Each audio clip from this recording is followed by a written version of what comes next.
education should be fulfilling and should get every student to reach their full potential. At the moment, we're not able to do that because of the lack of funding. I think complete frustration at the government's sort of ignorance almost of what the reality of teaching is for students and what they're facing. Because we've been trying for years to speak to this government about funding, about cuts to services, about cuts to local authorities, and they just don't listen.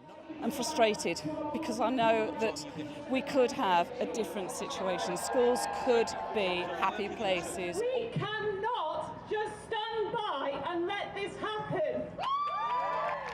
Anger and frustration. It's pushed teachers out of their classrooms and into a mass walkout.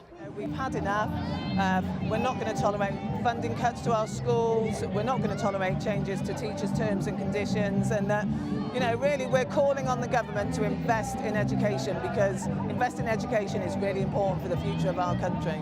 Because of the rally going on behind me, thousands of children across the region are missing out on the day's education. But for the protesters here, the reason is clear, the reason is justified. There simply isn't enough funding for education and schools.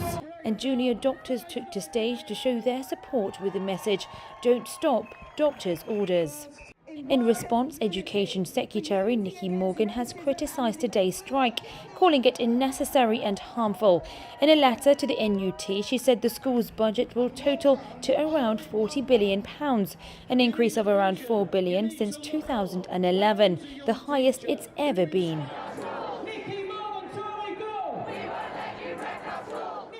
But from talking to protesters here today, children in England could face yet another possibility that next term could bring more time out of the classroom. The junior doctors took continuous action until they got what they needed. And sometimes when you're in these services, which are really important, you have to think about the long-term impact if we don't make change.